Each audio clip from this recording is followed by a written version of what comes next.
be the voice. Okay. Ye-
Imperium news. And today we have a full show. It's mostly going to be about the war in the South, but also economic reports, because those things are super important. And we have a full list of guys. So let's go down the list here, starting with our guys on video. Let's start with Jin Tan. Can you introduce Hello, yourself? everyone. Yeah, my name is Yinta. I'm here today. Welcome. Where are you from? CVA? Oh, yeah. Sorry. Yeah, I'm a member of CBA. I've been participating in the Winter War, and I'm also a member of the CSM. That's right, CSM. Let me remind you who you are. And we also have Lockfox, a financial expert. Hey, thanks for having me on.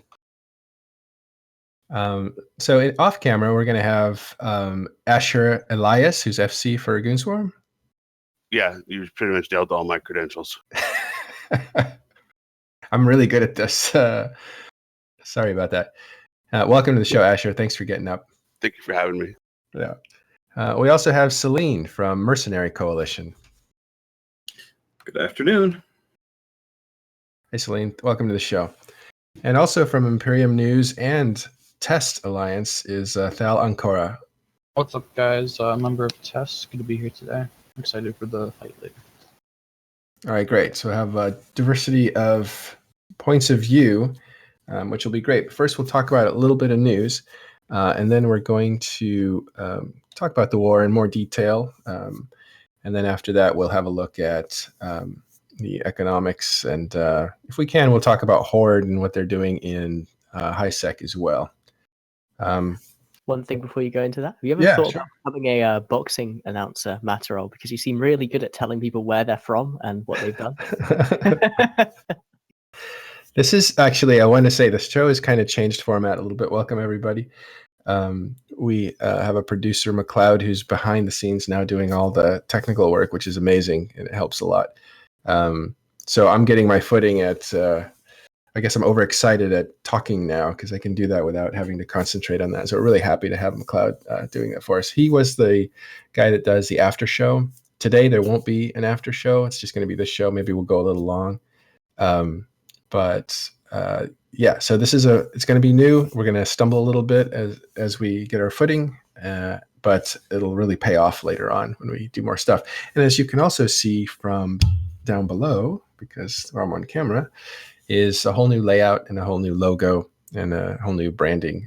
This is something that, a lot of Imperium shows will start to, not this necessarily design, but a lot of shows will start to have different looks now as we start to unify the way the whole place looks. So thanks, guys, for showing up. Let's talk about EVE Online. And first thing is the This Week in EVE is something that gets put on the forums for EVE Online, and that has a list of things that are going on that the company is doing. That's put out by CCP Phantom, and we're always grateful that he does that. It's also showing up on the client, if I'm not mistaken. And does it get pinged? It doesn't get pinged, but it shows up on the client when you log in and stuff. So yeah, there's some good stuff there. And I know that people don't listen to sound in EVE, ha ha ha. But I do, and I love the music. And there's a new song out, which is a terrific song. It actually goes back to the kind of stuff they were making 2 years ago, I think. Which is check that out. Yeah, and so later today after the show in game news is a huge fight in VTech 3. We'll hear more about that and what's going into that. But apparently there's skirmishes all over the south of the map. As this war kind of gets kicked off. And let's just jump right into that because we have a lot of stuff that we want to talk about. And first, Jen, why don't you tell us what you've been up to with these videos and how they've been going over and stuff like that? What I've been doing is I've just been trying to help keep everyone informed on what's been going on in the South, kind of just going over the kind of political intricacies, why it's going down, where people are, and what at the end of the day they do. Yeah, let's see if we can have a look at what one of those videos look like. We'll just listen for a second. What inspired you to make these? What inspired you to make these videos? By the way, we'll have a look at it in just a second. That's actually a very funny thing. Basically, one of the more senior members of my alliance, someone involved in diplomacy and leadership, basically just asked if I was going to make another one of my little alliance updates, which are kind of political updates that I give the alliance a lot, talking about what we're doing, why we're doing it. And I was kind of confused as to why, as I assumed that he should probably know it. And it turned out he kind of didn't. And I asked around, and pretty much no one kind of had the same understanding of what was going on as I did. And I thought, I bet this would make a good video. So I just did it, and worked pretty well. People seem to like it. So I'm happy about that. I know stuff. Yeah, it's shocking, isn't it? Sometimes. That's weird. Let me ask Celine, is that what it's like to be a super veteran? Do you forget all the stuff you didn't know? Oh, absolutely. There's times when people come up and will talk about stuff that happened years ago that you forgot about or whatnot. But as a segue to what Jintan was talking about with his video, I think it's fairly common that there's assumptions made from people who are heavily involved in current events as to what normal players who aren't like online 24/7. But what he did was actually really extraordinary because it reached out into a lot of places, outside of, just maybe what was his intended audience, because there's people in my alliance and a lot of other places that watch those things and were like, okay, this is actually what what's going on. And I just wanted to tell him thank you, and that he did a great job on those. And I hope he keeps doing them. I'm gonna, yeah, thank you very much. I really appreciate that. Well, it's been a good response for you, right? Yeah, about 10 times more views than I normally get on a video, and a hell of a lot more positive comments on it. So I'm super happy. I'm glad I found a little niche I can work myself into. Well, why don't you tell us what's so these videos are instructional, and we'll get a look at one in a few minutes. But why don't you tell us what's going on? Effectively, what we're seeing is we're seeing an echo of World War B going on in the South. We're seeing some You of mean, the you mean primary. the casino war, right? Yeah, I'm not here to spin. I'm just taking the generally community accepted name. No, you're spinning if you're using World War B, but it's okay. What else can I call it? The invasion of fucking It Tribute War kind of was. 20 I'm just gonna call it Tribute War 2016. That's Spring politically neutral. fling. I'm joking Winter because War. lately we've had such dialogue about the naming of wars and stuff like that. But go ahead. Can I call it Just PL kidding. Spring? PL Spring. All right, go ahead. Sorry. Yeah. Basically, it's just it's the main belligerent parties of World War B sans the super capital forces of PL, NC, and I guess to some degree the mob goons that Horde had to enforce their laws. It's basically it's the same kind of people doing the same kind of fighting, just with slightly different mechanics, because obviously the Rock Wars had a huge impact on how soft war is done now, because it's made it a lot more single point focused.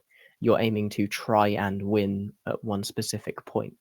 However, there still is a lot, especially in smaller timers, of like incredibly fast-paced small gang warfare. In fact, this is like something I don't think anyone would have thought would be the case, pre-Aegis Soft. But the biggest advantage defenders have right now is that they get to use interceptors to kill enemy intosys, as they do not have to intosys themselves. That's literally the biggest advantage of a defender in a smaller, non-heavily contested timer. Well, one of the FCs that's participating in this is Asher Elias. Let me bring him in here. What's going on, Asher? Are you leading this campaign? No, we don't really have like a campaign leader like some other groups do. In Goonswarm, we're sort of more consensus based, and then a team carries out the what we decide. Oh, I see. But you are involved in this conflict, right? I am indeed. And you guys, politically, you're supporting Stainwagon, who supported you during the war in the North, and now it's on their territory, and you guys are backing them up, basically. Yeah, Stainwagon are historically our allies, so it only made sense that they're on with them, especially because they did come and help us during World War B, or Casino War, or whatever we're calling it. There is a timer today. I think it's been probably overhyped.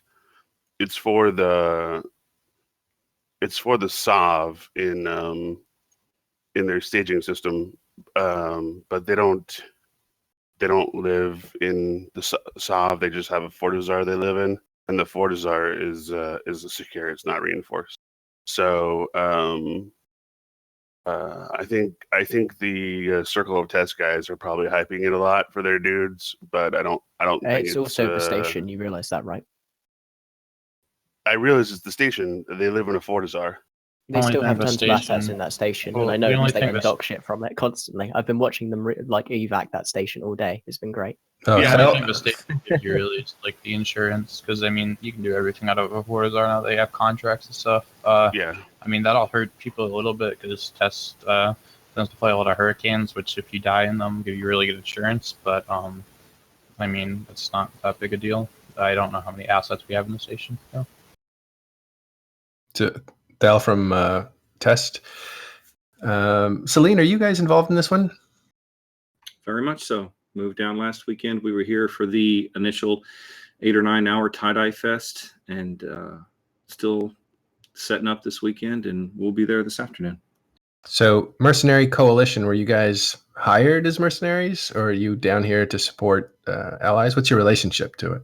No, we're down here on contract. We wouldn't be down here if we weren't getting paid. We just, it's one of the kind of fun ironies is that this being mercenaries in Eve, we were up in tribute not even 2 or 3 weeks ago fighting these guys, and now we're down here fighting alongside them. So it's it's, I always tell my guys that I don't really, I've always enjoyed playing what outside of what I call the hamster wheel of Eve, and doing what we do is definitely you see a lot of changing environments, and you get to fly with enemies one week, and the next week you're doing something else. So this is really kind of interesting to see how the people that we were fighting against, not even a few weeks ago, how they're organizing and how they're talking to each other and everything else. And it's been a lot of fun this first week.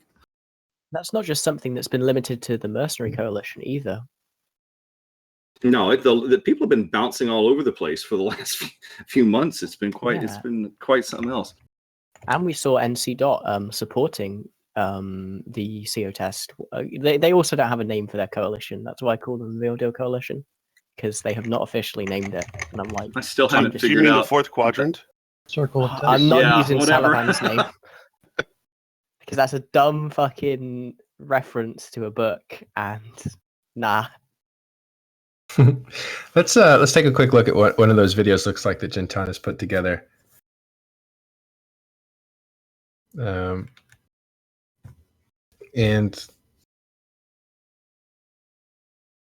Nostrums and Cerberuses. As such, yeah, let's whilst have they look haven't at it. made We'll their play it right targets now. clear, Sorry about the everyone hard is stop. This preparing is as if they again, will we're be getting our invaded. footing on The two most communicating likely behind the scenes candidates, while however, are the Catch show is going and on. Pass. But after this, Theoretically, they could I'll invade let it go Ukraine for a second. but for all the good that would do, they might as well just as such, whilst they haven't made their targets clear, everyone is preparing as if they will be invaded. The two most likely candidates, however, are Catch and Scalding Pass. Theoretically, they could invade the Great Wildlands, but for all the good that would do, they might as well just invade Dunstable. If the Meal Deal Coalition chooses to invade Catch, they will be running up against Stainwagon, which is the coalition with the longest history as a member of the South. And whilst the backbone of their coalition can be traced back to, as the name suggests, Stain Russians, their various other alliances have a long pedigree and history with Catch and the other southern regions, with familiar names from the old southern coalition of AAA, Coven, and Legion de Morter making up their ranks, with newer additions such as Volition Cult and Afterlife, and approximately 1 billion renters who are unlikely to pick up arms to defend their masters. Stainwagon is able to use the centrality of Catch to control a disproportionate amount of space for their size, as the shortened jump ranges from pre-Phobe measures to disrupt force projection allows them to effectively interdict anyone. All right, cool. Thanks. That's an example of some of the really cool videos that Shintan is doing. Is it Yintan? It is, right? Yintan, yes. Yeah, sorry about that. So yeah, let's go on about this conflict and what was going on. What is the tell us about this fight that's going to happen in about an hour or two. Well, whilst the actual impact of that fight might be debated, it is something that's super it's going to be very, very telling of the power of the Stain Swarm coalition, as if it falls, that really does represent the fact that it's not just Fortizars, it's not just single point conflicts where Stain Swarm doesn't have an advantage. It's also going to be some aspects of Fozzy Sov, some distributed conflicts having been fallen by the wayside in terms of their ability to dominate them. I was just going to say. Sorry, go ahead. I was just going to say. I mean, I think one of the interesting things about what's going on right now in terms of narrative is that we just finished fighting for over 2 months up in Tribute, and so did Test, and so CO2, and a lot of other random entities as well. And I think that earlier this year, World War B, whatever, was the first time the Aegis Sov was actually like really used. But then I don't think people really got an idea of what the back and forth of it could be like on a large scale until more recently. And we saw a lot of what can happen, like when an iHub falls, or whenever an iHub stays up, but then a station falls, or then, when, because there's three different, the TCUs don't really matter so much as the iHubs or even the stations. And you can have Fortizars and you can have Astra houses and everything else is your staging points. But, different alliances react in different ways, because there's a lot of people that still don't really practically understand what any of these things mean. They say, oh shit, we lost our station. Now what? They don't realize you could have all your shit in a Fortizar and it'd be fine. And I think that experience does play a factor whenever it comes to fighting a conflict of this type. And and people are still learning as to, the best strategies, how to use on offense and defense. So it's a learning experience for a lot of people, and it's actually quite fun. That learning experience is actually something I want to kind of come in on.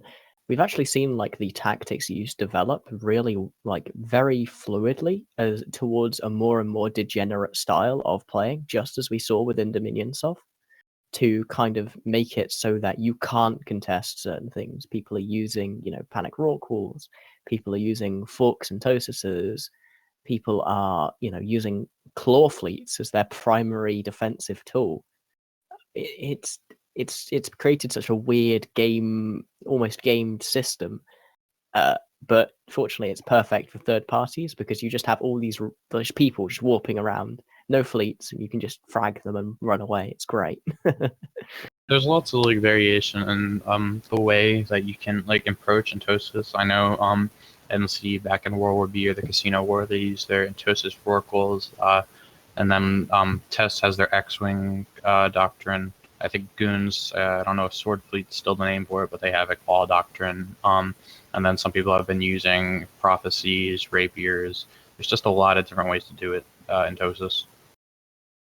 Yeah, you see all kinds of things, and as I said, I think that a lot of it's still experimental. I mean, some people will sit there and swear that 100, like oversized rapiers are the best thing to use. Other people will say no prophecies. Other people will say no, just use this or that.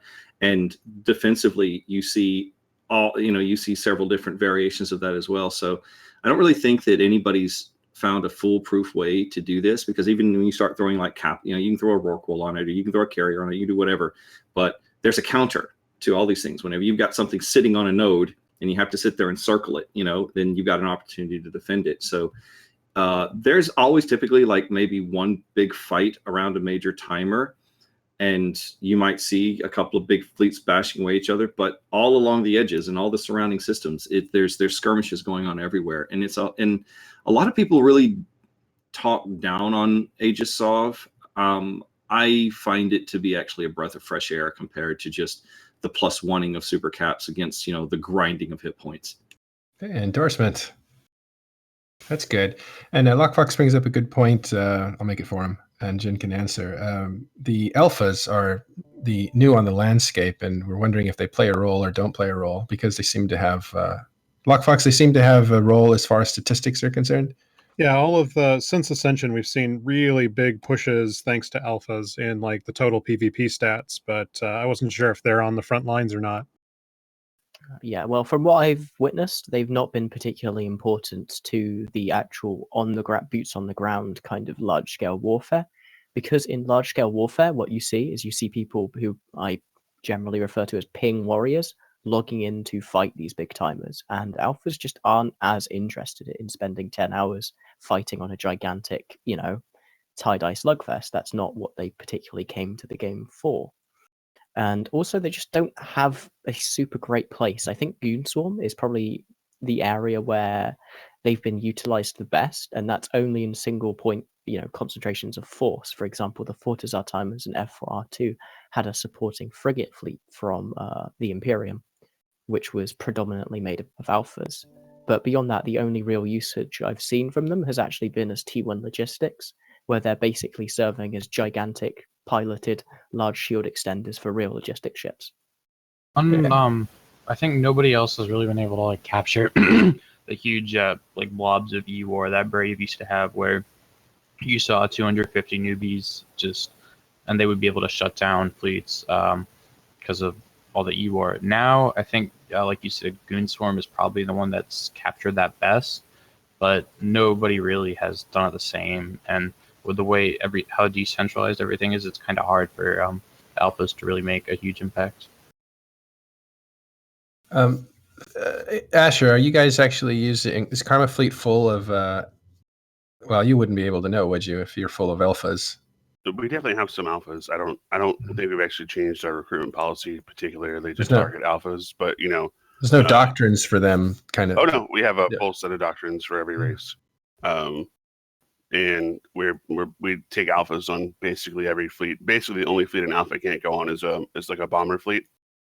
But every other fleet we take alphas on, and we have. I mean, they're always in my fleets now. So we've got a lot of them, but I don't know any exact numbers. But we just recruit them in the same way we would normally recruit, any other player. So there's nothing deliberate that you would know about as far as their impact. Well, I mean, our E-War frigate fleets are pretty strong. So for the for these big timers, we're putting like 3 full fleets out, plus about 150 E-War frigates. So those are pretty good numbers. And I think the alphas definitely are contributing a lot to the E-War frigate fleets. They're a lot bigger than they used to be. To give you an idea, like previously those fleets would be about 50 to 70. So you're talking about maybe about 100 active people that probably wouldn't be there otherwise. Yeah, that's interesting. Celine, you wanted to talk about alphas in general. We can skirt the issue now. I'll talk about it a little bit. We'll give it another 5 minutes. Is there something specific? No, I was just going to say it's. I think that the role of alphas is just kind of interesting because different alliances are approaching it in different ways. I saw, I can't remember if it was in the Twitch chat, someone mentioned that they're just basically flying large shield extenders, which is kind of terrible, but maybe that's the way some people choose to use them. I think that the E-War frigate swarm is definitely a cool idea, but not every alliance is using them in tandem. Like we have an entirely separate academy. We have mercenary academy, and we don't include those guys in any of our like mainline stuff. They're off doing their own thing, doing classes, doing smaller ops, doing things, just kind of like learning how to play the game and how to keep maybe stay interested in the game as well. And the comment you made earlier with regard to how, I think it was you, or maybe it was Jintan, who said about how they're not really into the big, huge tie-dye fests and stuff. I think we have some of our guys show up for the Keepstar op up in Tribute, but for the most part, they tend to kind of keep to themselves. And I think that you definitely have to have a bit of seasoning in Eve and understand what the stakes are before you lock yourself into a chair for several hours of tie-dye. But the alpha thing, I think, has been a really, really good thing for Eve overall. And I'm don't really think there's been a lot of attention put on exactly what is going on with the various alliances and even how they're using them. And I think that'd be an interesting topic for some other discussion someday. Yeah, we'll have you back for that one. I'm interested in that too. I think in about a month or two, we'll know even more about how it's shaking out, because this is the first real big military action since they've been around. So it'll be interesting to check that out. Yeah. So again, after the show is going to be a big battle. It could be pivotal. And did we already cover that? Do you want to talk about that? What's going to happen today in a few hours? In a few hours, well, we're going to have the VTAC 3 solve. So is it TCU or is it? One second. No, well, we said it was Station. station something. Station That's nine. important. That's No, there are important two because it's a. VTAC 3 at once. Why is that battle important? Why don't you tell us why it's important? VTAC 3 is the staging of the Soviet Union against all authorities and Volition Cult, who are the 3 main number-bringing alliances within the Stainwagon Coalition. They also do have Coven and Afterlife, who provide decent numbers, but they are staged elsewhere. So if they lose their station, what they're losing is they're losing a centralized point at which they all know they have assets. And whilst they have been able to evacuate a lot of their assets from VTAC 3, they have not been able to evacuate all of them, and they probably never will, just due to the fact that it's been used for so long. This is something that has, happened many, many times in history. What was that station that got dead zoned of Solars? It was like Arteco or something. C3PO or something like that. Yeah. That was the first one, and there was a second one from Nelly Segunda that got dead zoned in not Impasse, but anyway, a southern region there. That solar one always interests me, and I was really kind of waiting to see what would happen after Phoebe came in, because then there was no way that PL or NC could defend it anymore, and they didn't try to take it back, at all. So I am led to believe by that were there untold trillions of treasure stuck in that station, they would have made take it back. Eventually, after 5 or 6 months when they were already in the region. But it wasn't like they specifically went for that station. So if there was actually a lot of stuff in there, they would have gone and specifically took that station back to get their stuff out, but they never did. They just got it when they took the region. That was a cool little story, because PL and NC were kind of saying okay, Solar, if you just go to LowSec, we won't do anything to you. And then they signaled, okay, we're going to go to LowSec. And then PL and NC totally turned it on them and said, dead zone. And all of a sudden their tune changed. And I thought that was a real kind of a betrayal of trust, because they're kind of saying okay, you prisoners can walk. And then they said, okay, we're going to walk. And then they got attacked. And I thought that was pretty crap. But they did dead zone the place, locked these untold billions in there. And then it turns out months and months later, this little band of pirates comes and liberates it. And I talked to Solar at the time. Adara Rain was their diplomat at the time. And she was saying that, there's not really much in there. So there was only 3 people with the keys to that. So who let the stuff out, or was it never in there to begin with? That's still a mystery. Well, they did have jump freighters in there and jump clones in there, so a lot of it did get evacuated. But it's kind of more almost the symbolism. But we're talking of dozens and dozens of jump freighters worth of stuff that was supposed to not. And then just, they eventually retake that station. Yeah, Solar? They eventually kind of rolled into it, but there was no special effort taken to get that particular station back. Anyway, for VTAC 3. Most of the Stainwagon guys moved in there last week, so it really can't be that, overloaded. What are you talking about? Most of the Stainwagon guys didn't live in VTAC 3. They deployed there last week. Yeah, but Soviet Union, which is one of the biggest alliances in Stainwagon, has lived there for about 6 months. Yeah. SU's got to take it, but everyone else who is there, because, there's a lot more than the Soviet Union there now, probably has 2 or 3 or whatever they brought into it. Yeah, the supporting entities of Stainwagon, like Afterlife and Coven, will only have their forward staging stuff. But people like Volition Co. A and SU do have their shit there, and that's why it's important. You can't fracture a coalition like that. It's bad. Bad things happen. If it gets reffed, they're gonna have 2 timers to move stuff the 1,000 kilometers to the Fortizar. But like you said, there's been a lot of. I mean, I've been sitting on grid watching freighters just go back and forth. So people are moving a lot of stuff right now into the Fortizar that's on grid with it. And one important thing to mention is that it's actually the Orthodox Christian Christmas today. So a lot of Russians will not be able to be online, as they will be spending time with their family or at church. That's interesting. I was just in VTAC 3. I think you've underestimated the Russian commitment to the religion of EVE Online.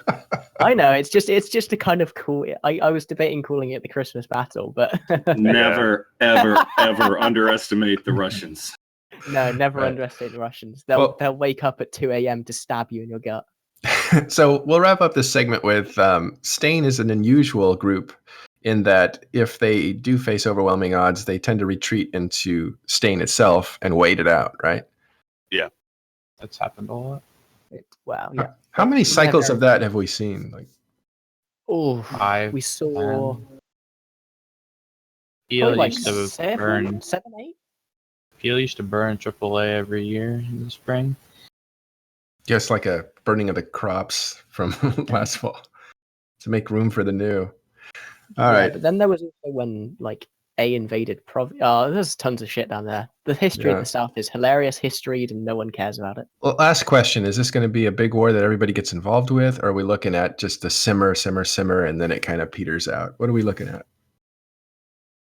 I think we're seeing the first of many fireworks tonight. This will probably be a big war for a while. It's probably up to Steenwagen. It'll Yeah. depend on how much they want to commit to defending catch. I think probably my guess is that they probably care more about other Sov regions than catch particularly. It's not like they make money in catch. Catch is a pretty bad region. It doesn't have a lot of good moons. Catch is, however, geographically central. You do need it. Logistically important, correct.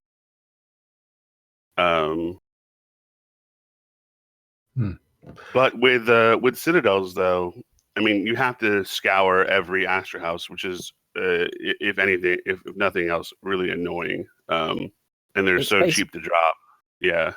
It's like old school SBU spam, except you can put as many SBUs as you want in a system, and also your SBUs have a damage cap. It makes me want to end myself. And also 3 timers. Yikes. Please. Well, there's, even if you manage to take them all out, they just get all their asset safety, and it doesn't really cost them that much. Yeah. Well, they need them. I mean, they don't necessarily need them, but it's really nice to have them in catch as like jump freighter midpoints. So you need to hold at least 1 or 2. But there are other ways around it. I think it's just more expensive to do so. So clearly, some big groups are here, but is this everybody, or is this? Are there other conflicts going around in other places, or is this where it's all at right now? It's everyone not in the Northwest. Basically, from Fountain to Tenal, most of those guys are not involved. Those that have not moved down here recently, but from drone regions down to Delve, everyone there is involved pretty much in some capacity. All right. Well, it's going to be exciting. It's going to keep us warm until summer arrives. Thanks for this segment, guys. We're going to move on now to a couple more segments we want to get to. The first of which is what's going on with Horde in the north. For that, we have an INN correspondent, Rivra, who unfortunately has a cold, so she's going to sound a little strange. But are you with us, Rivra? Yeah, hey, sorry, I sound really bad today, but yes, I've got a cold. So what's going on with Horde? It's earlier this week, Horde war decked one of the main trade hub in Perimeter, the one Perimeter 5, the trade hub, the one with the crown in the symbol, and they also war decked most of the other ones in the system. They were joined by the Culture, who attacked the Satoyo, or war decked the Satoyo in Perimeter, allegedly because someone on Reddit was sarcastic to Ragnabile from the Culture, so he war decked them. Like you do. But, yeah, like you do, yeah. Well, as happens. My honor. But there's also, Ragnar also did a statement on Reddit saying that someone had hired them to take down the competition in Perimeter. But as of now, Darkness have also joined all the war decks against the Perimeter Citadels, and so have a couple of other smaller group. Spaceship Samurai from Fade have also joined, and a few other small guys from that region of space. So it looks like at the moment the Perimeter 5 trade hub comes down it becomes vulnerable in 3 days, I think, or 2 days now. The Satoyo will be destroyed in about 2 days as well, and the other Perimeter Fortizars are also under attack. And PamFam have put up a Fortizar in Perimeter under the Horde banner. So it looks initially, it looked like it was Gobbins was trying to get some payment from the owner of the Perimeter Citadel, and they basically told him to disappear, and he said no. And he's also said that he's interested in getting in on the Plex trade out of Perimeter, but there hasn't been an official thing on why they are attacking all these fortizars. Nothing official, huh? No, not yet.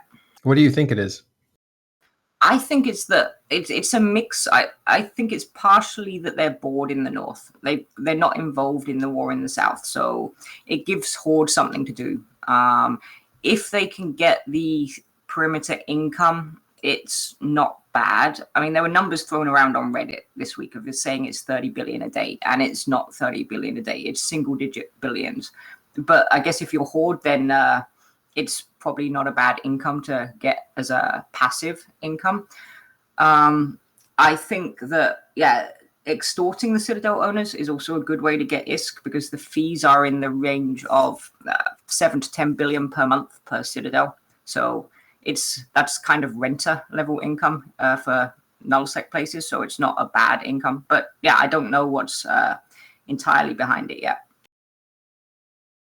Celine? Darkness and that only joined yesterday. They've actually war decked 3 or 4 of their corps, and so the other Fade guys as well. So I think it's that they haven't got anything much to do up in the north at the moment. So it's something to pass the time. Well, Celine lives in high sec, so right, that's where your I base do? is. Yeah. Well, no, sorry, low sec, but in the middle of it's an island of low sec in the middle of high sec. But can you see from your keep star what's going on?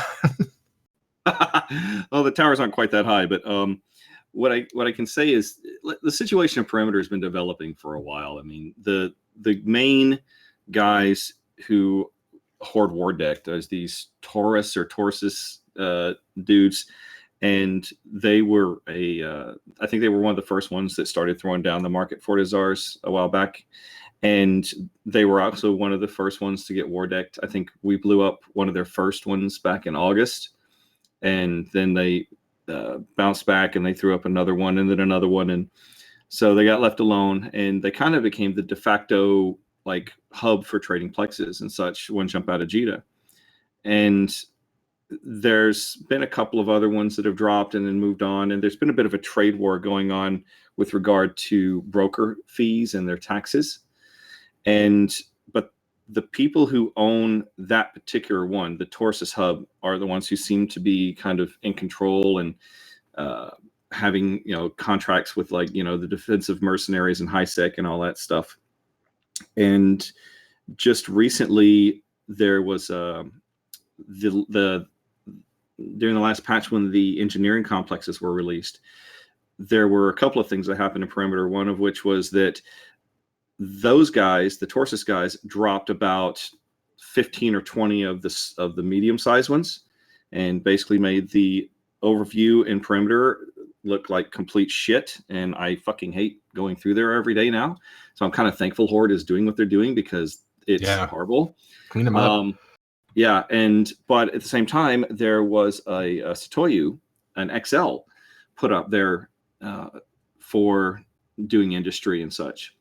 And it's kind of got caught up in the whole web of everything. Now, as I said, there's always been like people come along and drop another market fortizar and try to do a bit of market PvP.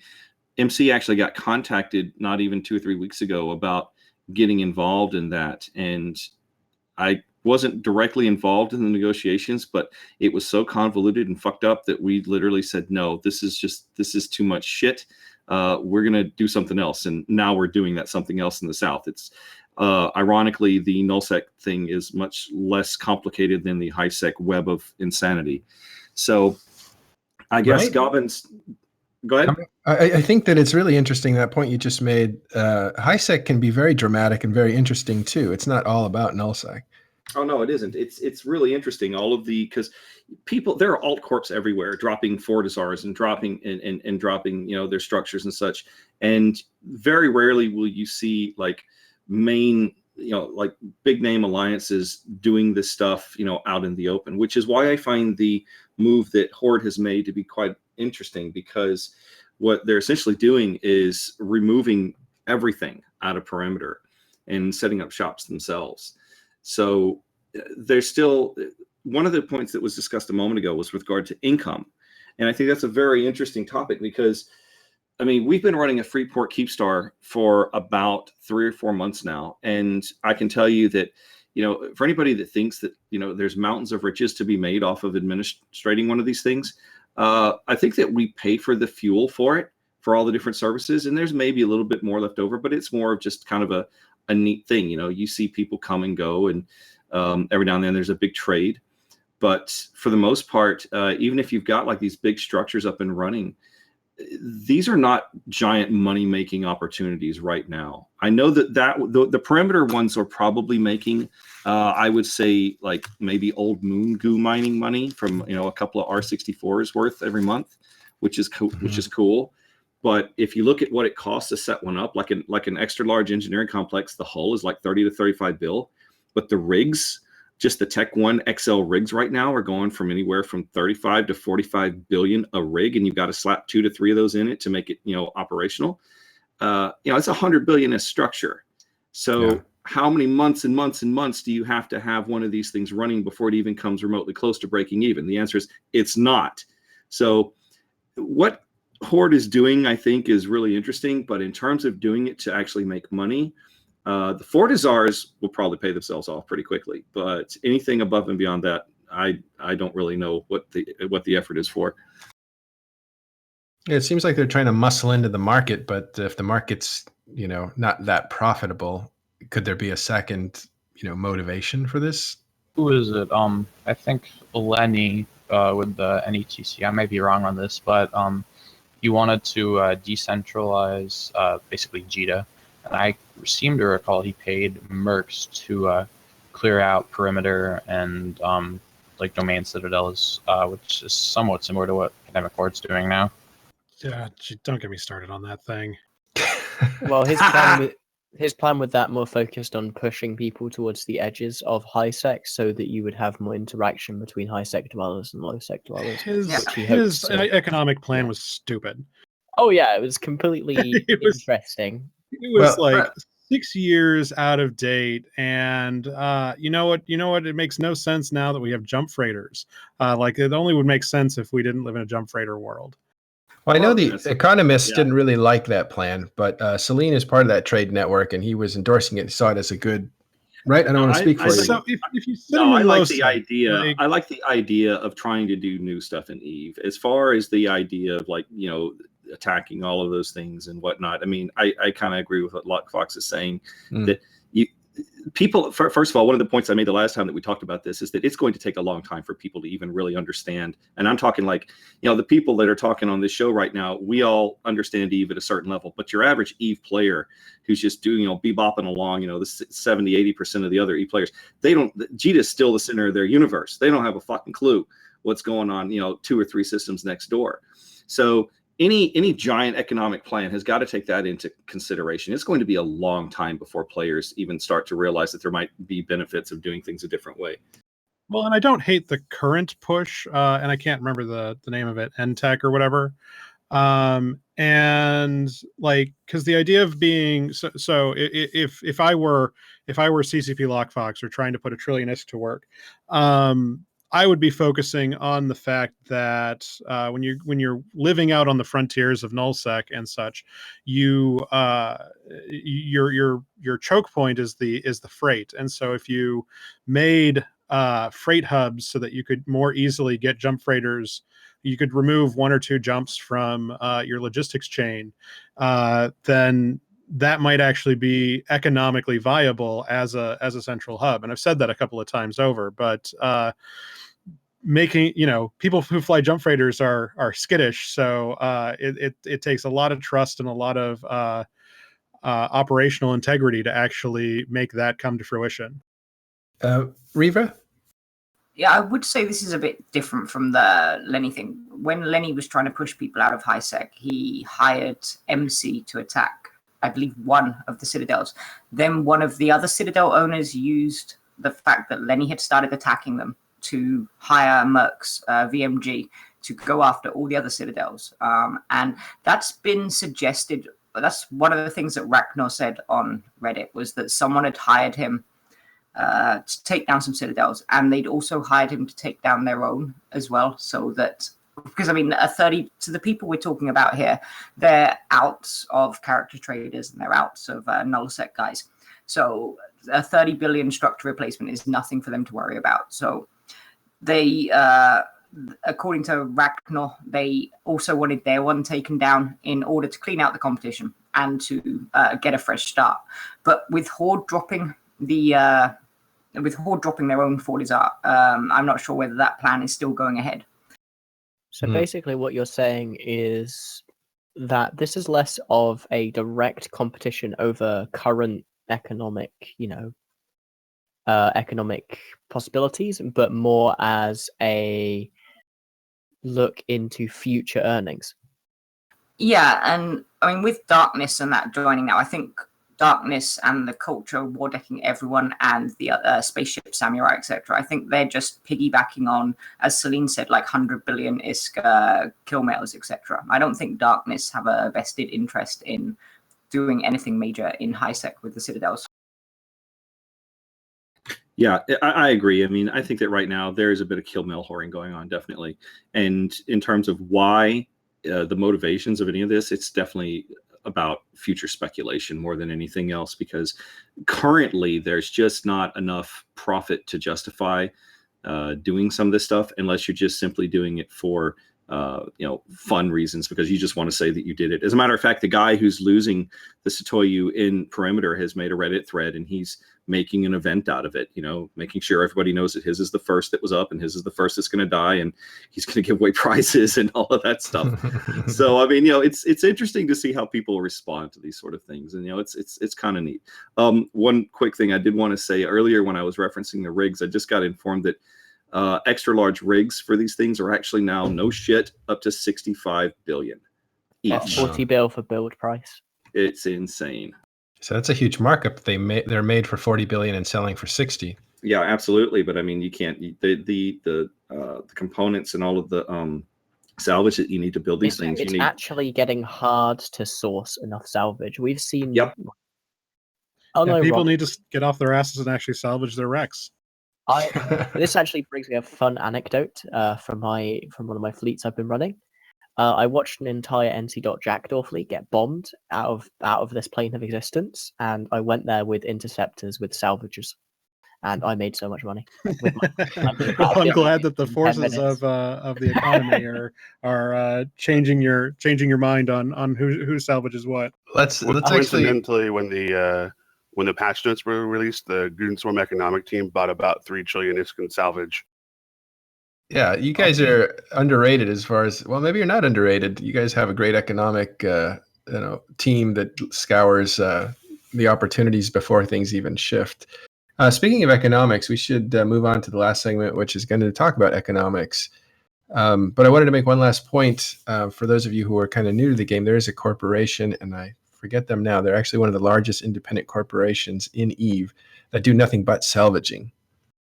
So if you basically, you don't have to, I think you either join their corp or you just talk to them, and they will hook you up with a missioner who's destroying things, who doesn't want to salvage, and they kind of pair you up, and you end up just salvaging over and over again.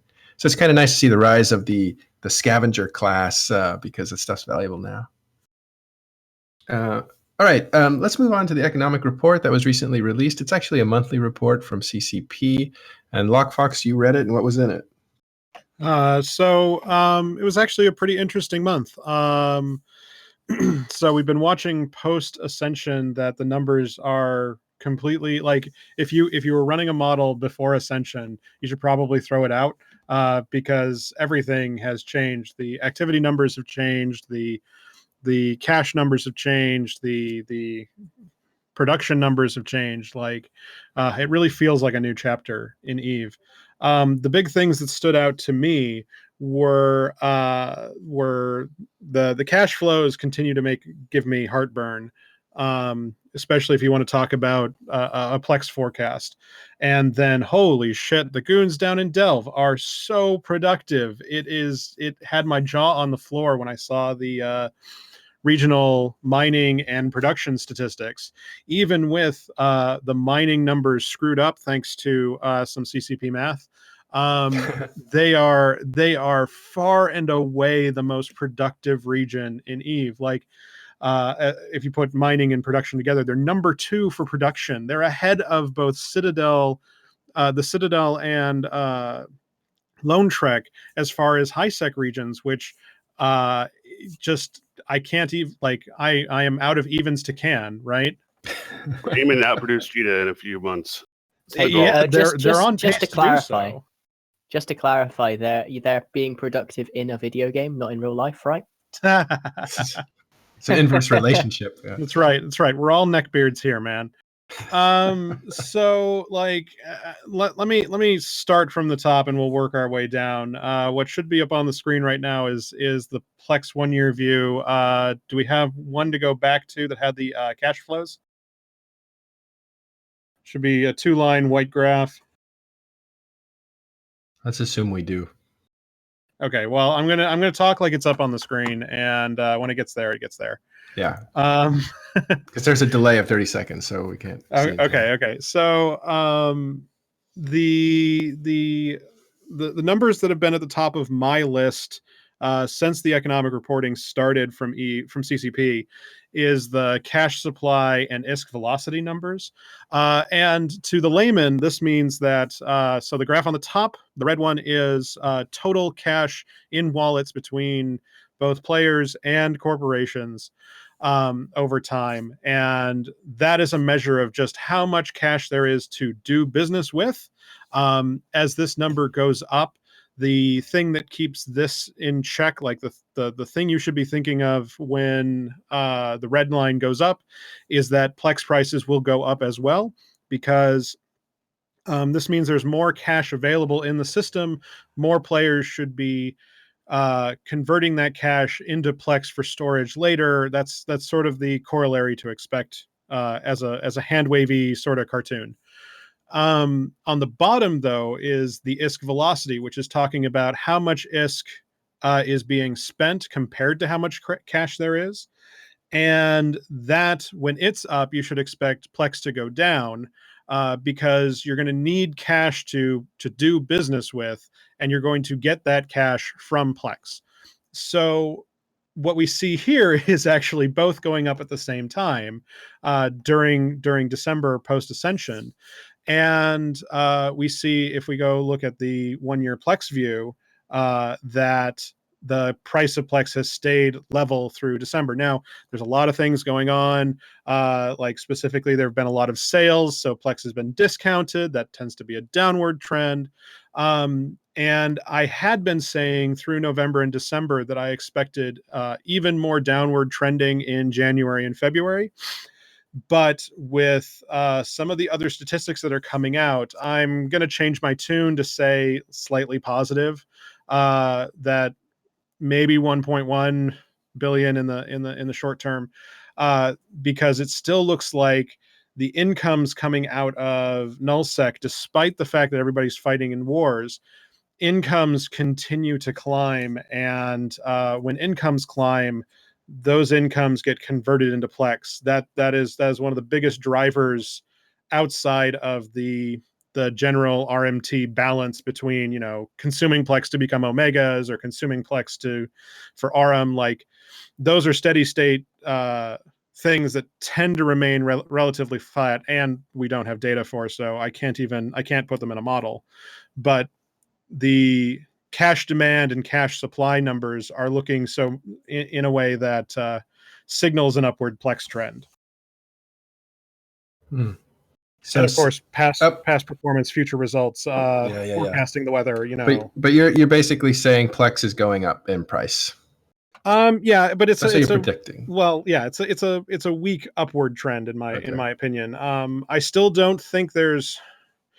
I don't think it's going to be as hot as we've seen in the past. I think it's going to be a low and slow. If you bring up the 365-day Plex graph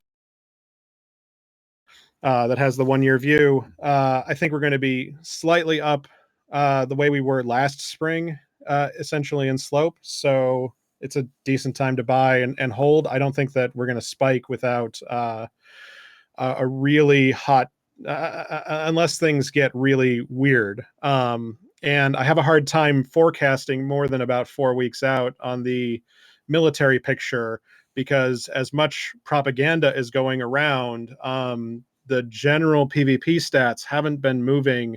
The general war stats that I track haven't really been moving with the same vigor to match the how much the drums are being beaten, right? Like we love talking about nullsec wars, but I'm not seeing the most of the traditional signals that we'd expect to see, and it may just be a lag thing. It's not enough destruction yet. You mean like it's not showing up in economic One reports? of the problems is that hasn't happened yet. all of the potentially involved parties are already in the war. Like there is no baseline conflict anymore. It's just people constantly fighting in these gigantic things. So the wars don't really change. They just change location. We don't have a baseline of conflict anymore because people are too focused on rent. Well, they ramp up. Renters are the only possible the last battle right now. Asher, how big was the last battle as far as cost? Like 750 billion ISK. That was a total, right? Okay. Yeah. Talking about are you asking that, or are you asking what it cost us to SRP it? What it costs to you want to tell us what it cost SRP? Yeah, it was about 170 billion, I think, for us. Oh. That's not bad, considering it was written in the papers that it cost you 600 billion. It was a 600 billion loss or something. How do those two not coordinate? Well, you're including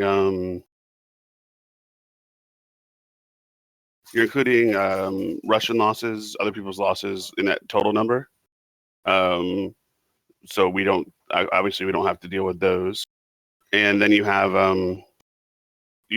insurance payouts that we don't SRP. So if your battleship already pays you, 100 million, that's included in the SRP, calculation. So, it ends up being a lot less for the alliance to actually pay than. I guess my point is, it doesn't sound like it hurt you guys nearly as much as was reported to have hurt you guys.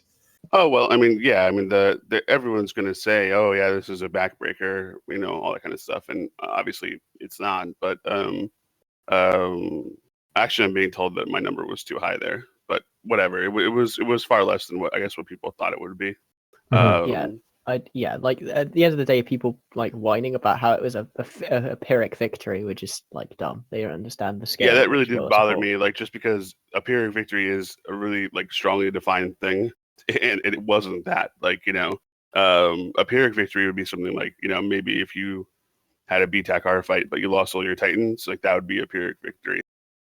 But I don't think there's a battle in Eve anymore where if you lose regular capitals, I know we lost those Aeons warping out of bubbles to warping out of bubbles, but if you lose regular capitals, battleships, it's hard for that to be a backbreaker for an alliance that has soft set up and ways to replace them. Yeah. We'll talk a little bit more about Delve's productivity and your war machine, basically how much you guys can build and stuff in just a second. But I want to go back to the Plex question with Rivra. Different economists have different ideas of when Plex is going to bottom out and start going up. You just heard Lockfox saying that it's going to be a soft recovery going up in price, so it might be a good time to buy. He's not saying that, but that's kind of what his analysis is. Not saying go buy, but he's saying that might be what's happening. Reva, do you have the same opinion? I think I was just going to mention about the Plex prices, because at the moment, as we know, most of the Plex and stuff are bought and sold out of the perimeter trade hubs, and which are under attack. Yeah, and the weird, I think there's going to be a temporary blip in Plexes, because the second that it goes into the second reinforce, the market services go offline. So all the Plex that are there on sale now won't be available for buying, and that will have an instant impact on the Plex prices, of course, because the Plex price in JITA on the sell side is like 30 million above the perimeter side, and on the buy side it's below 1 billion in JITA. So it will cause some instability in the Plex prices. And then you've got the issue of people will have to move their all those Plex and all those injectors out of perimeter, either via asset safety, which will go to the nearest NPC station after 5 days, or to another Citadel in the system, or they've got to manually ship them into Jeddah or wherever they decide to sell them from. So I think these Citadels going to explode will definitely cause some volatility in Plex in the short term, and probably some very nice gank kill mails in Jeddah and the surrounding areas. As people try to evacuate their Plex and get killed. Yeah. Yeah, and I agree with Rivra in the short term. My expectation, actually, if timelines were a little bit faster, was that with the perimeter Citadel exploding, those buy orders that are hosted there provided the pressure to hold up the price above at 1 billion over December. Like they are the stopping orders that keep the prices from falling any further. And what I had expected was that one, that the numbers would have been the income numbers were going to be lower in December, so that I was wrong on that. Two, that the perimeter station would be reinforced faster, and I was wrong on that. And that once those fell out, we'd see a price blip, a much stronger price blip than we are going to see. So if you want to be a market warrior, I'd be watching on the 48-hour period during the fighting reinforcement losing section. But for the longer trends, I think that we're going to see pressure come up off the floor, so that even if the floor drops off, there's enough momentum to keep the prices above 1 billion where they are now. Yeah. Did you have more on your presentation? I kind of interrupted you. Oh yeah, sure. So the war stuff actually is a decent segue onto the next section, in that so for the Prosper show, I like to watch some of the secondary markets as indicators of where things are going. Just watching PvP stats or just watching Plex stats tends to just give a global picture more than a local operational one. And so things I like to look for are blips in the strontium supply, and blips on bombers and interceptors and interdictors, because big losses or big buy-ins for big moves either way tend to show up there. Also, popular metas like your pirate battleships and your VNIs and all those other frontline equipment tends to move a little bit, but it's a little noisier. And so there's two things screwing that up. Is one, the constant war, as Jin was talking about just before, and two, the productivity of Delve removes a variable from removes an input from the system.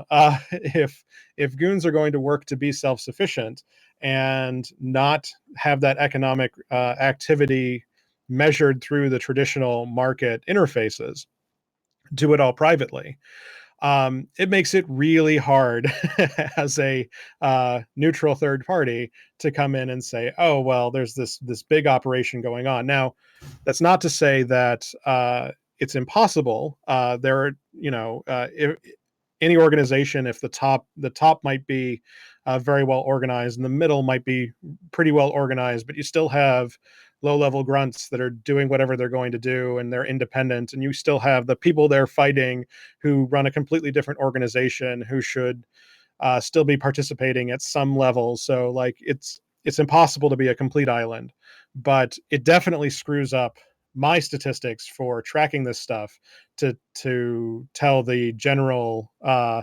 Eve know nothing about what's going on when the signals don't come through the data. So what you're saying is that we're seeing a shadow economy start to develop that the Goon Swarm economic cabal can control. Yeah. Well, people are living Do you off the worry that land. that's going to be able to be used to push people around? Do you think that we might end up with, effectively economic warfare becoming a real thing in EVE Online? Because that sounds fucking sound. So that's a really complicated question. Question for another show. I can give it a few minutes if you'll grant me. Sure, but make it quick because we're 15 minutes over. Oh, I'm sorry. That's all right, but go ahead. So it was more to the point that so where they may be able to run independently for their own operations and set their own economy, basically set their own currency in house, is the sort of think I would approach this as, is that goon losses are not going to be counted in the same metrics as everybody else's losses. If you're building it all, if you're maintaining it all, if you are your own economic engine, well, who gives a shit what the ISK war is anymore? Because you're not measuring in ISK anymore. You're measuring in economic output, and you're measuring in mining output and hours put in. Like you're thinking in a completely different internal currency is the way I would think of like it. A communistic way of thinking about it. Yeah, and I don't have contacts high in the Goon org, so I don't know. This is just me blathering, making it up as I go along. This is the way I would approach it if I were in charge. So controlling externally from that is a more difficult thing to do because either you need to stockpile and cartel things, which some things can be cartelled, some things can't, or you need to be prepared to eat enormous economic losses for the sake of lols as you push out economic output as a service, as a warfare front, and just eat the profits, which I know spreadsheet warriors are really have a hard time doing. So we may see that if you can move on to your fiat currency and you can say, oh no, we're not talking in ISK, we're talking in goon bucks, and you're still making goon bucks at the end of the day, you still have the internal clout to do what you want to do. So I don't care if I sold my tritanium for 0, because I can be self-sufficient on the internals entirely. Okay, then we have a problem. But I think there's a lot of steps between. There's still some more steps that they have to go through to get there, and I would be looking at cartelling first instead of specifically just destroying the global market. All right. I'm gonna cut you off. Is that the end of the presentation, or do you have more numbers you wanted to show? That should be fine. Because I did want to ask. I mean, we have Asher here. How much money does the Imperium have? It's like how many legions does Rome have? Yeah, I'm not a finance guy. I know we have a lot of resources, but I don't think we actually keep a lot of cash on hand. Right. I know you. I've heard that too. I know you guys have about 2.5 trillion ISK in liquid, and you've got around like a couple of 15, 16 trillion more than that invested, and even more than that in assets. That seems totally reasonable, but I don't know if that's true or not. I've never even looked. Yeah, you just turn in the SRP bill and say, "Here, fix it." Yeah. It's sort of totally. You're in the demand part of the equation, basically. Actually, exactly. I create the need for the money to exist. You demand they give you money, and then they supply it. It's really easy. Exactly. Yeah. I did want to ask you, Rivra. You didn't answer the question earlier. Is Plex going up? Should I buy my Plex now? I'm going to defer to Lockfox. The small print on the Plex is way too long. It's longer than the Apple terms and conditions, and the value of Plex may go up as well as down. So I tend to stay out of that market. Yeah, you owe me commission if it goes up, and I don't pay you anything if it goes down. Pretty much, yeah. That sounds real world. One of the reasons I joined Eve was because I heard it had this great economy that this professional economist monitored. And that was one of the real attractors to the game for me. So it would be neat to see that get more complicated, more complex. But I'm with Celine. I would love to see those Astor houses around Jeddah. I would like to see their names change, because you have the little spade in the name, and it's just like, God, didn't we get away from casinos? Why do I look? Everything I see is like casinos. It's not the name. It's so much. It's just that there's so damn many of them. I mean, there's 3 levels, and instead of putting 15 or 20 of the little ones, spend a bit of money and put a couple of the bigger ones up. Jesus Christ, it's cancer. Yeah, and I'm all for more stuff just being destroyed. Like I am all for burn down everything, because consumption drives the economy, man. Well, and that seems to be a strategy, I think, in this war. At least it's been talked about by me and others. That hey, if you guys want to fight against Stain and Goonswarm and burn yourselves out, you don't have the income potential that's been established now in Delve. Like they can recuperate their money a lot quicker than any of the people who, are recipients of that casino money that happened in the North.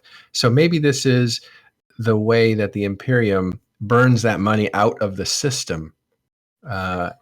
Is that like, am I thinking in terms of, well, I think that might be part of it. I also would point a couple of fingers towards converting out of the resource curse, where 2 or 3 years ago we talked about OTEC and the stranglehold that was causing, and the sort of economic catastrophes that were being driven for great profit between OTEC and faction warfare, exploiting, and all these other little things that have amassed enormous amounts of cash in old guard goon hands, and converting that into a new income stream, while the rest of everyone else still is 2 or 3 steps behind, thinking, oh, we need money moons, except nobody's using Tech 2, so who gives a shit about owning a money moon when the actual demand for the material continues to slip, and it's just not great money, when instead you could be, putting that economic engine to work, putting those thousands of puppies to work, making the next big thing. What was that? Putting them to work in the coal mines. Yeah, yeah. A lot of economics is lost opportunities. Like, where does your money do best? Not necessarily. It might go slow if you invest in Plex. It might go slow if you invest in PI materials, or if you invest in minerals. That may be something that sweeps up and in large enough amounts. And I was told by Aerith that if you're not in it for $1 trillion, you're not really doing anything.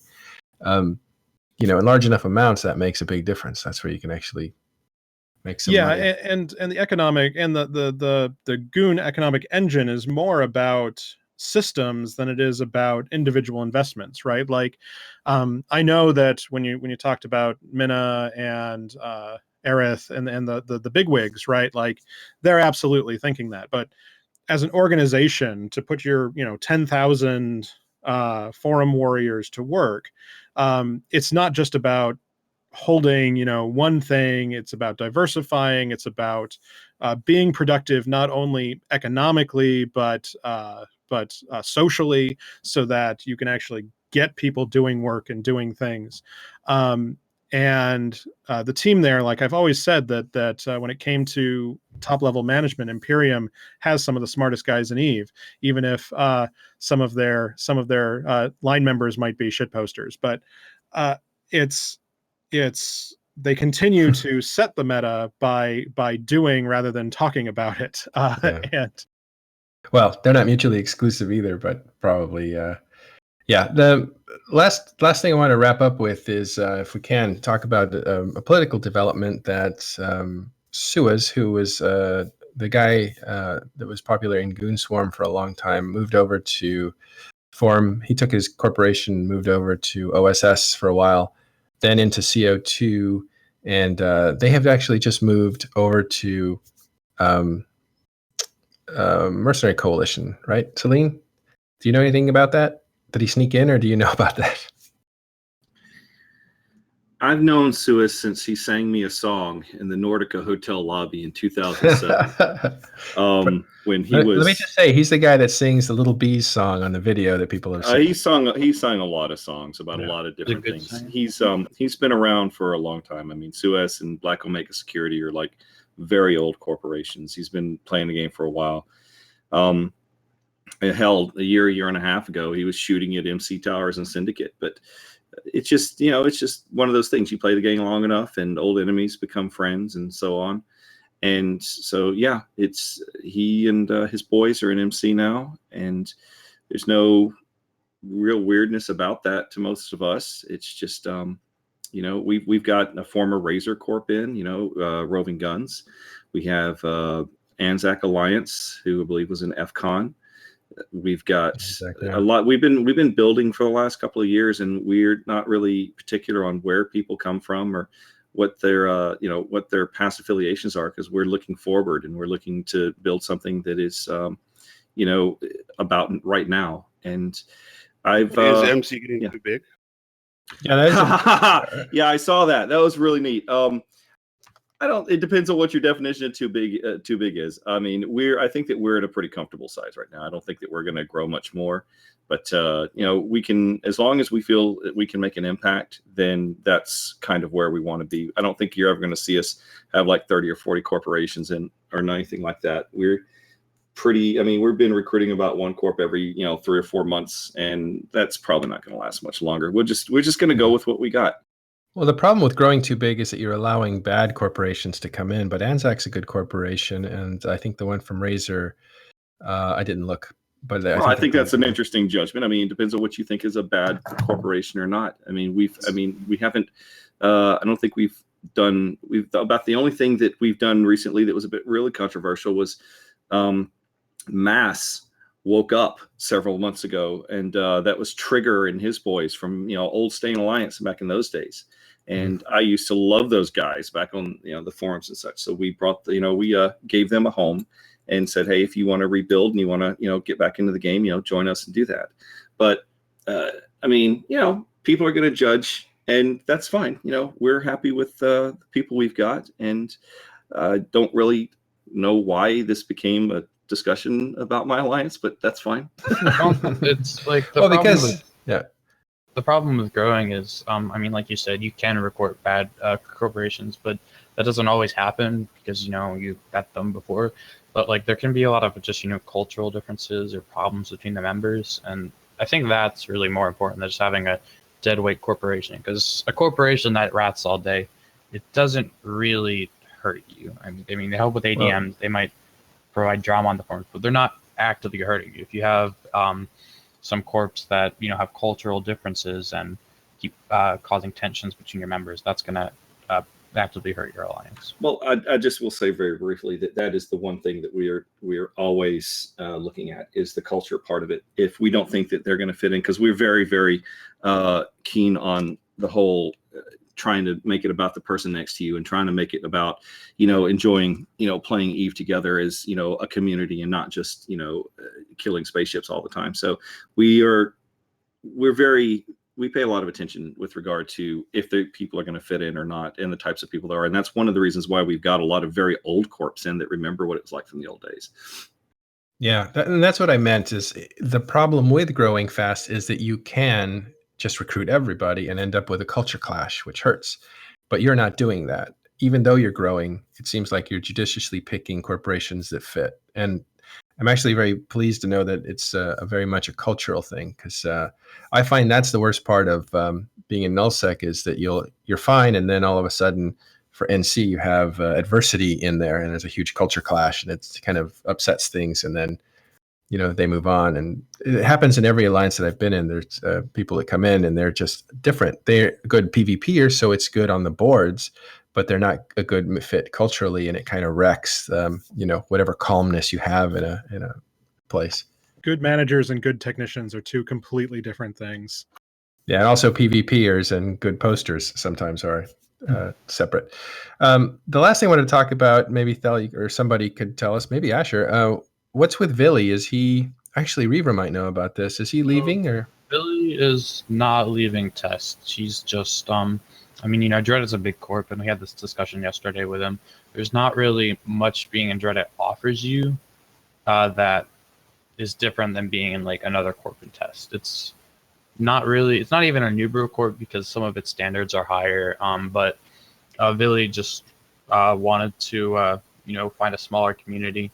So I believe he's starting his own corp, 7th Fleet Corps or something like that. And I don't know what his plans are further than that, but he's starting his own corp. So he's staying in Test, but he's going into his own little corporation and probably going to build that out a little bit because he wants a different environment. Or did he say why? I He just doesn't. Yeah, he said he doesn't enjoy large corporations because it doesn't let him have what he feels is a conductive culture to his FCing. Basically, he wants people that he can talk to and feel comfortable around. He doesn't want to have to talk to half the alliance every fucking day.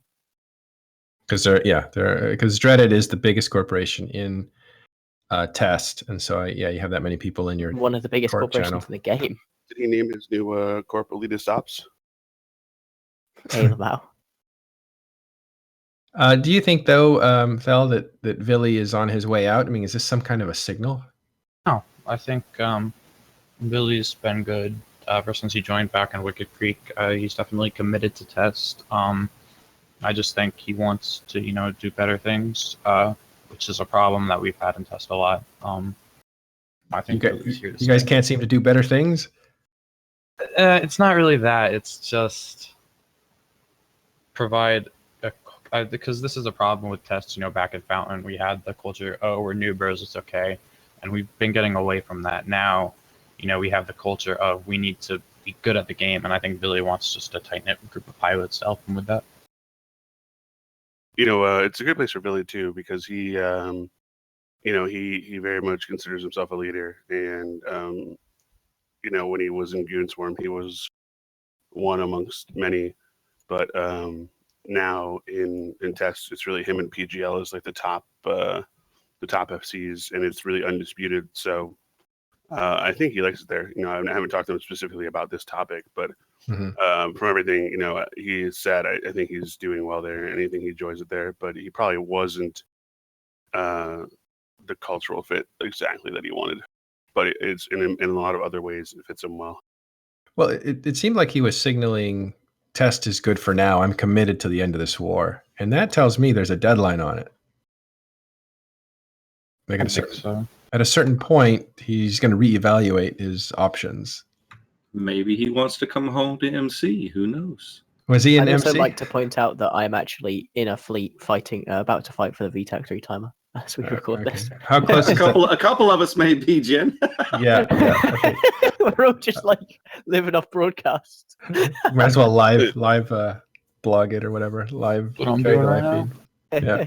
So you guys are all gearing up to fight in this fight, VTAC 3. It's going to be a decisive fight for a staging ground for Stain, I believe. And good luck to all you guys.